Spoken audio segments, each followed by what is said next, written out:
Hey guys, welcome back to the Kingdom Body channel. I have finally made it to Anchorage, Alaska. I'm here. It's about 9 p.m. Of course, it's daylight out here. It stays daylight about probably a little over 20 hours a day. But got here. A little disappointed in Delta. I made it here with my book bag, but no, my luggage didn't make it here. The luggage that I checked didn't make it here. So it's delayed. From what I can see, it's gonna be here tomorrow sometime. From what I can tell, probably tomorrow night. But a little disappointed in Delta, that my luggage isn't here.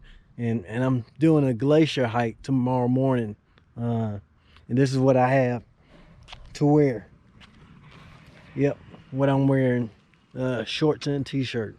So again, a little disappointed in Delta, but we'll make do. Hey guys, so I went to Target and got some jeans and a sweatshirt for tomorrow when I'll be on the glacier, because it's like 60 degrees out here and I'm already shaking. So and the locals think it's hot out here. Think it's they say, they're like, oh, it might be 70 degrees tomorrow. It's gonna be hot. But I had to go running and grab some jeans and a sweatshirt for tomorrow, so I won't be freezing out there on that glacier. But it's all good. And it is 10:04 p.m. right now. And from talking to the locals, it doesn't really get dark. It's gonna around 11:30 midnight. It's gonna look like dusk. So it doesn't really get dark. It's daytime, like 24 hours a day. It's crazy. Walking to the glacier. So you see all those really big hills out there, they look kind of like big boulders.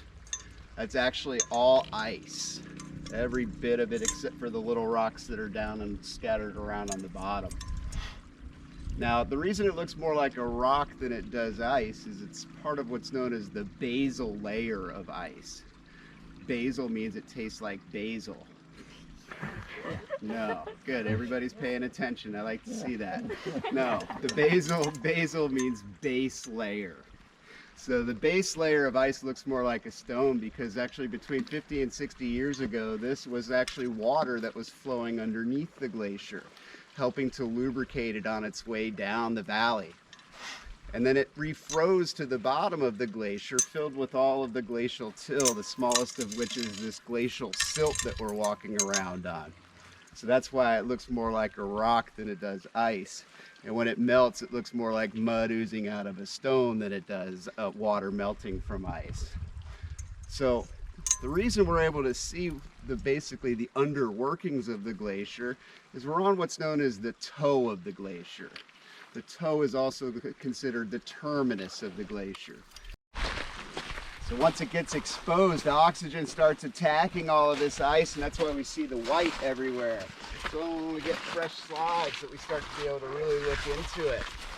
Now that black ice is completely clear if you were to chop off a piece of it. It's just completely devoid of bubble or any impurities and stuff, so that's why it's able to look black to the human eye when you're looking into it. That is so dense that humans cannot reproduce that. That sounds like another story you're telling us. No. Yeah. That's pretty cool. It is pretty cool. Now this ice here, although still black, it is not still in a state of plasticization. The reason for that is it's in a state of rebound. It has lost all of the pressure from the top. So basically, as the ice comes down from the top, this ice ends up swelling back up before it's able to start melting back down. So these hills essentially grow before they start going down after all that pressure has been removed from the top. So you could fracture that, at least on the surface.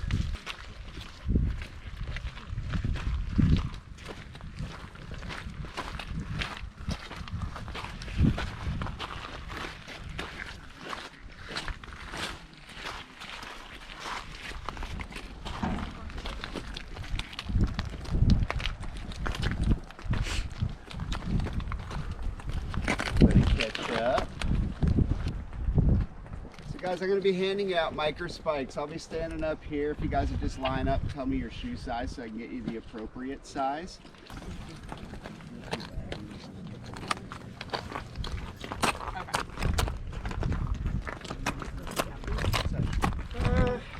I wear mine. So guys, we're going to be around a lot of water today. Two really good rules of thumb. If you cannot see the bottom of water, do not step into it. Out here, what looks like a little puddle, it could be a 50, 100,000 foot deep hole, depending on how much ice we're on at the time. So we stay away from anything we cannot see the bottom of, okay? Another thing, we're gonna be crossing a lot of these little glacial meltwater streams. When we do, we always wanna step over a couple inches back from the edge when we're crossing over. These edges are thin, they will break off. Can create a nice slip or fall or twist of the ankle if you hit right on the edge and it breaks off out from underneath of you. So always step from a couple inches before to a couple inches after so we avoid any of that.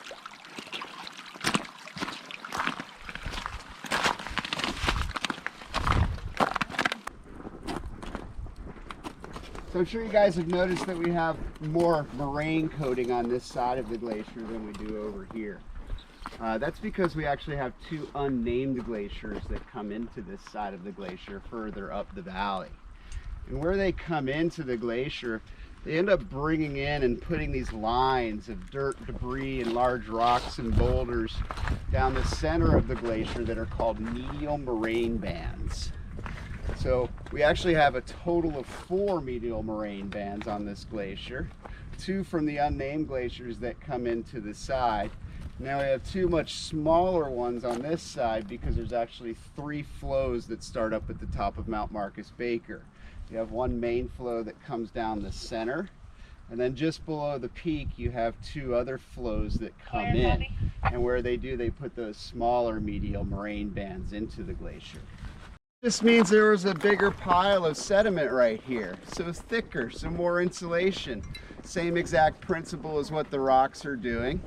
So it ends up building up what's known as a debris cone. So the ice is melting out around it.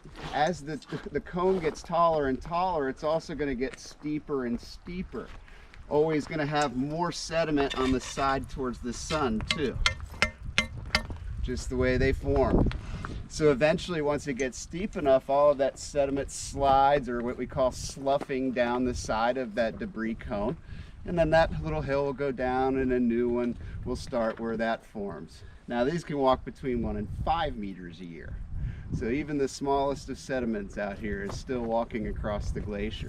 So that's why this whole area has pretty much filled in with the moraine coating by the time we get down here at the toe of the glacier, because it's all been moving steadily across, filling in and covering. And that's actually, like we said, helping to insulate the toe of the glacier, keeping it from melting away as fast. So really helping itself out by doing this.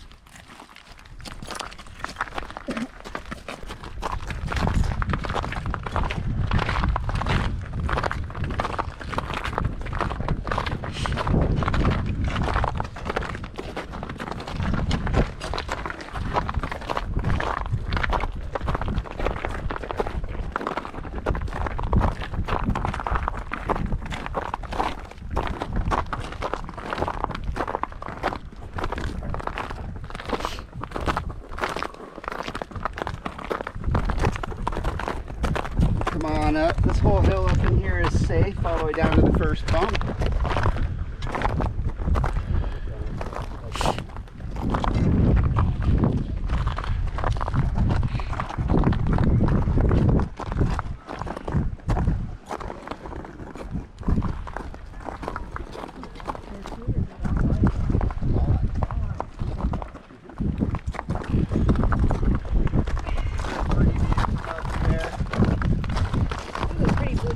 You'll notice when you start looking into the crevasses how we see a darker blue, but most of the ice we're looking at is white. Now white is what's known as the crust of the glacier. The white is only about 6 inches thick until you get into blue on any solid surface out here. And And that's because oxygen and sunlight can only penetrate 6 inches into the ice at any given time. So when we're looking at different crevasses, we'll notice that that one's a darker blue than this one. What that means is that's a newer crevasse opening than this one is. So the ice is all pretty much the same color inside, but the longer it's open, the more oxygen and or sunlight is attacking it. So it starts going through stages from dark blue to lighter and lighter blue until it gets to white, which is going to be that closest stage to melting. So that's why we see the different colors out here. That pretty cool stuff. How far are we out now from the base camp? We're just about a half a mile straight across. It's half a mile from the center of the face right there to the tent. So we're just about a half a mile out.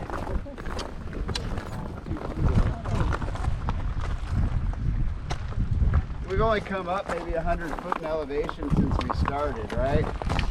But now we're standing on just over 700 feet of ice, whereas right when we crossed over those kettle ponds, we were on maybe 50 to 60 feet of ice. Oh yeah.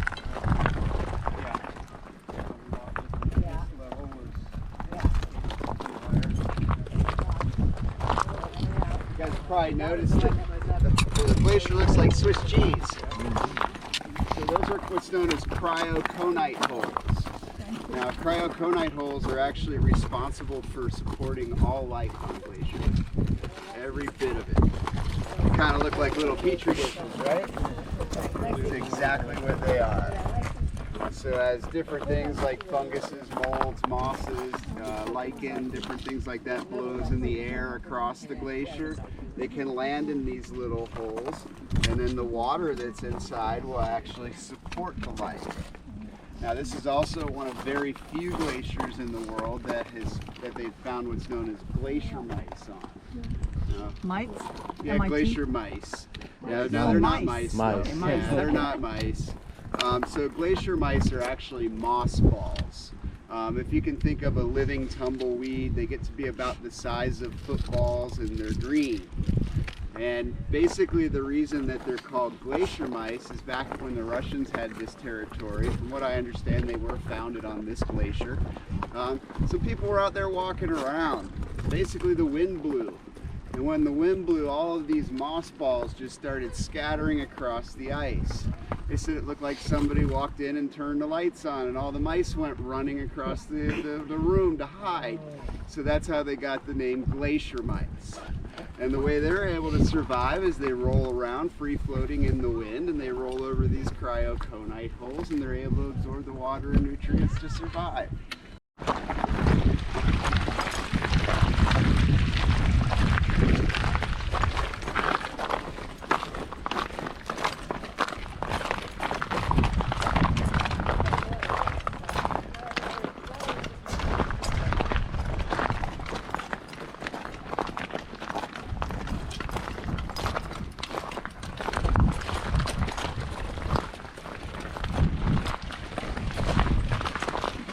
Anybody would like a drink, please feel free. Anybody has a water bottle that they have on them, you can dump out your old water. Fill it up. And dump it out? Yeah. As long as it's water. Yeah. As long as it's water.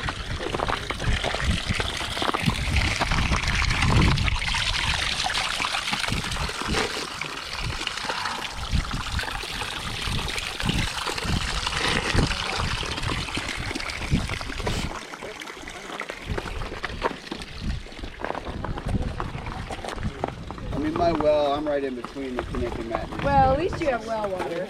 It's still by far superior out here.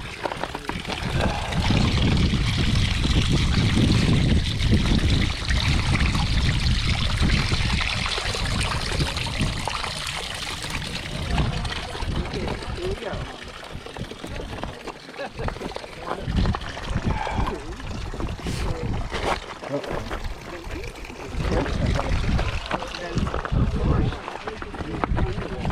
That's why you'll notice I stand in particular places along the way. I know where the people are doing that. Thanks for strong arming me. I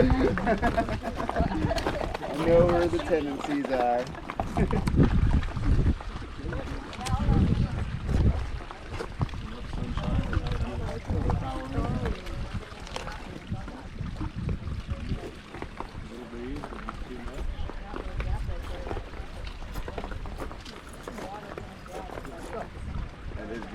isn't it? Yeah.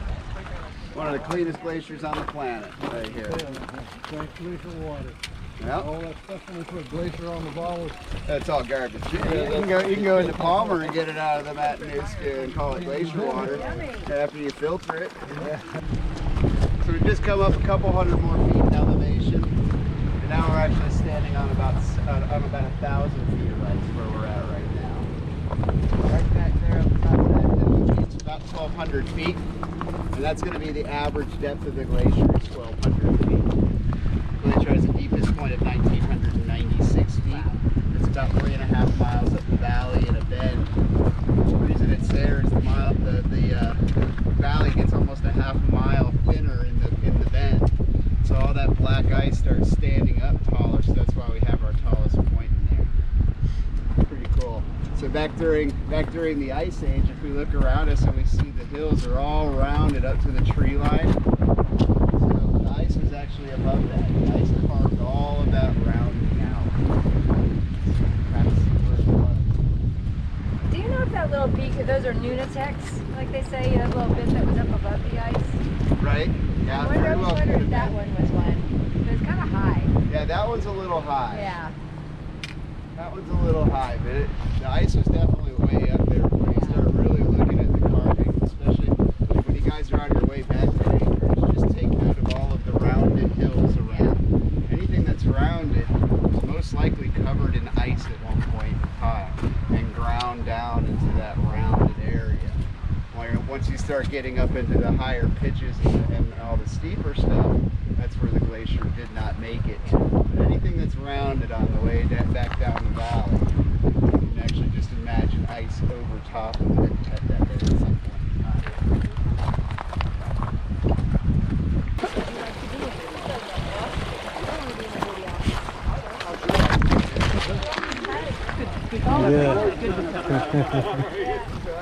That's upsetting. That wasn't a stable rock table. No, it wasn't.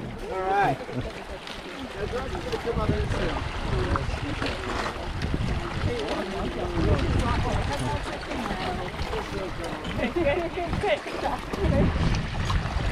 Yes, this is where I took my ball.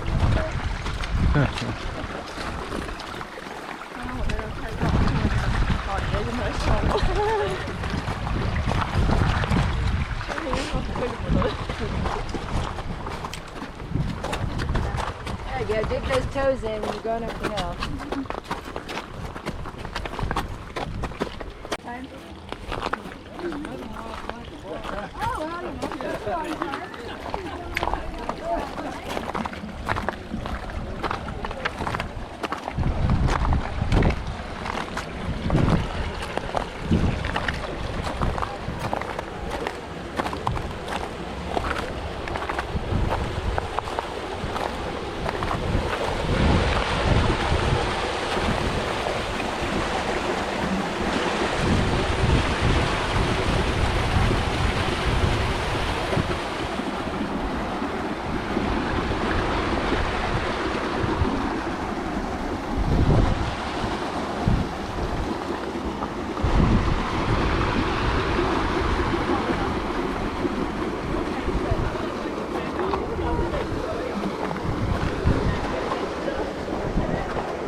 the face of the glacier.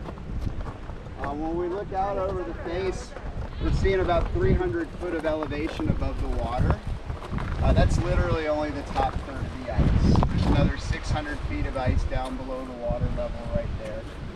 Right where the water starts, that's the official start of the Matanuska River. Right here? Yep, right there. That is the official start of the Matanuska River. That might change this year, the way things are going over here. We'll see what happens. It might be right over there. Because it's kind of blocked itself out this year. Yeah, we get a little bit of water flowing through right there. About 99 million gallons of water every hour comes through. It only takes about 75 million gallons to satisfy Alaska's daily water needs. So this glacier alone can satisfy that every 45 minutes and or a full month's supply of water for the entire state every 24 hours. Yep. Yeah. Now about 98% of that water from all of our glaciers runs off into the oceans. And that's actually very important because if we were to divert the flow from the water from our glaciers that's melting off into the oceans, the salinity levels of the oceans would increase drastically and basically turn everything into one big dead sea. Because we have so much water flowing out of the state, it literally regulates the salinity of the world's oceans. And that's when you get somebody, they'll say, so global warming is a good thing, put more water out there. No, everything in balance is a good thing. You do the opposite. You get too much fresh water running into the oceans, the salinity level drops. Same end result, everything in the oceans dies. And then we also have sea level rise to worry about and everything else. Now we're also displacing people at the same time. In that area, and the reason for that is we have what's known as an over-deepening of the valleyway here. So basically the glacier ran into some softer bedrock, was able to carve a deeper hole. So as the glacier is pushing forward in this direction, it is also sinking into that hole in this direction. So that's what's giving all of that pressure to break everything up. And those are mainly what fall for our calving events here. So a calving event is classified calving once ice falls from the glacier and makes it down to the river level. So if it falls and stays on the glacier, it's just a collapse of ice. But once it's made it down to the river level, the glacier has given birth to an iceberg, hence the name calving. That pile right over there is a big pile of icebergs that have piled up over the course of the winter. And then we had a lift from underneath, some fingers of the glacier have lifted up from inside the lake and lifted all of them up into the air. Pretty wild to watch those hills grow all winter long. And then if we look out into the lake, we see all those little hills of ice that are further out. Every one of those is free floating. Those are all icebergs. Some of them have broken off this spring, and most of them are from last fall and last summer. Right on that little hill. Okay. Stay on the flatter section of the hill.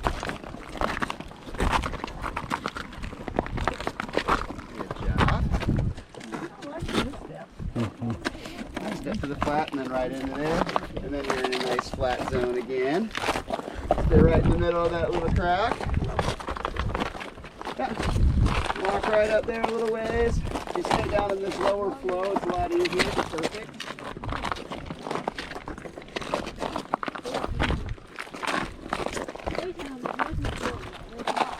Same here? Yeah, they're doing the right thing right up on this side of that hill. Perfect. And then right about there is good.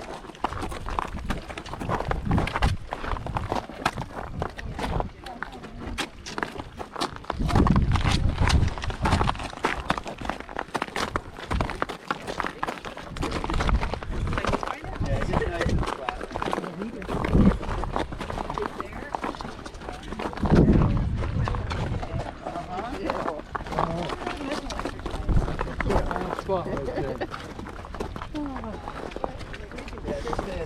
Exactly. Right here, it makes it a little bit easier.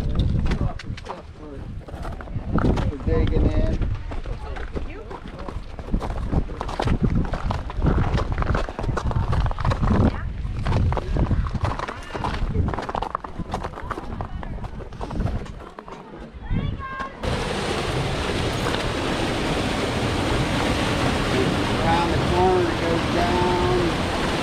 Be upwards of 600 feet. Pretty, yeah. So it comes right through here, comes around, and it drops into another moulin, a water-formed hole in ice. We're on just over 600 feet of ice here, so it could be going all the way to the bottom and then exiting out. Yeah. Well, because they started seeing these weird rocks where there weren't any other rocks like this. And I started wondering how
That one piece is, yep, I can't believe it is.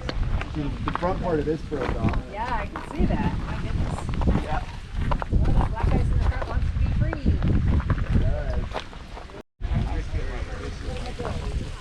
Enjoying the views of the glacier. Beautiful sight. Ready to move in, guys.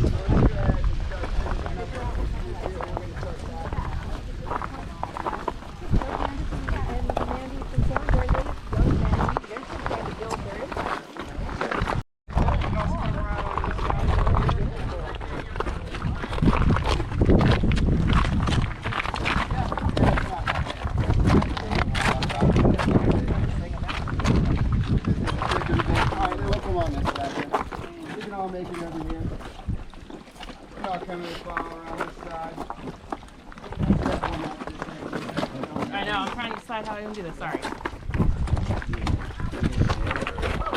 There you go. Very good. Oh.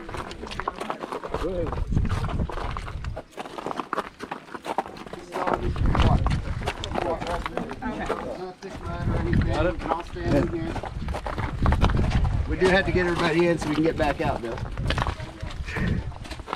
Don't be scared of the mud. It's not going to hurt you. I promise. Yes, we are coming back out. We're going to play with some glacial stuff here. Just no real pile of rock. We don't want to go too far. Uh-oh. Quicksand. Ready? Okay. Oh, God. Yeah, those aren't rocks. Right on the ice where I've been standing. Oh. Right on the ice where I've been standing, guys. Not in the big piles. And then good intention. Went to savor and then. Yeah, thought those were rocks, huh? Can we do that? Is all right? Everybody okay? Let's stop by the kettle ponds in a row. That's a savor. Yeah, everybody's got their shoes. So guys, this is glacial silt. This is basically a glacier's job is to carve up big rocks and minerals and turn them into this. Now, what this does is it's very, very rejuvenating to the land. So basically as a glacier clears through an area, it leaves behind a big silt bed. And the only thing this is missing to be the perfect growing soil is nitrogen. So when a glacier recedes from an area, the first thing you're going to see in an area that grows in is going to be flowers. And the reason for that is flowers don't really require any nitrogen to grow. But when they die, they put a lot of nitrogen back into the ground. So after several cycles of that, it paves the way for larger plants like willow and alder and things like that to come in and grow. And then it takes about 100 years of forestation before we start to see spruce. So when we come out of the hole, you look back on the hill that we came down, you'll notice that there's spruce up at the top of that hill. So we know that that hill's been exposed for at least 100 years. And if you were to cut down the largest spruce up there and count the bands in it, you'd find that it's about 50 years old. So we can pretty accurately state, just by looking at the vegetation, that that hill has been exposed for roughly 150 years. Now when I say rejuvenating to the land, you just go 50 miles downriver into Palmer, and they hands down grow the largest vegetables in the world. They hold almost every single world record for size of vegetable, and the only records they've been beating for the last 50 years are their own. Yeah, and a lot of that has to do with this glacier, what this glacier did for the land as it came through and cleared out the area and turned it into this. And after a while, after it gets regenerated with nitrogen, it's actually called louse.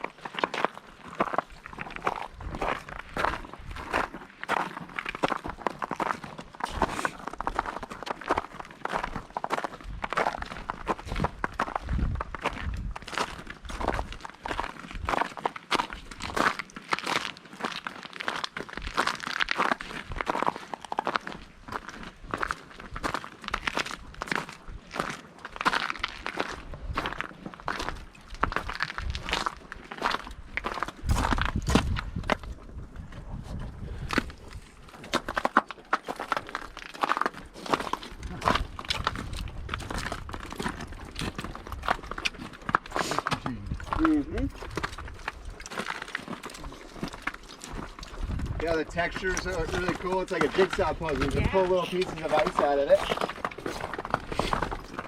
You just wiggle them a little bit and get them to drop out.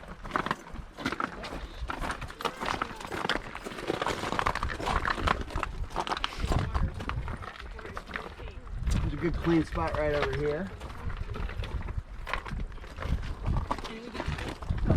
Yeah, you can eat it. I am.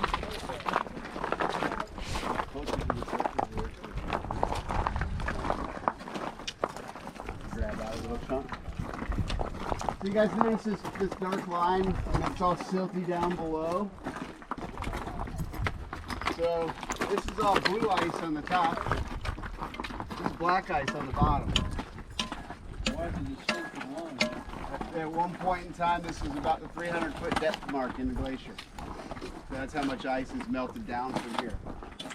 So you guys notice how the top part is all like a big jigsaw puzzle. We're all eating the ice right now. This bottom piece, hear how solid that is? So the difference between blue ice and black ice is blue ice is still technically billions of particles of snow compressed together. Once you hit the black ice layer, all of those billions of particles of snow have become a singular solid. So it's easiest to put density into weights to understand it. So if you were to take a cubic foot of water from your faucet and freeze it, it would end up weighing between 25 and 26 pounds. Blue ice, before it gets to this melt stage where it's all brittle, is going to weigh roughly 60 pounds per cubic foot. Black ice can weigh anywhere between 80 and 90 pounds per cubic foot, depending on how deep it is in the glacier. That kind of gives you a little bit more understanding of the amount of compression that it's under.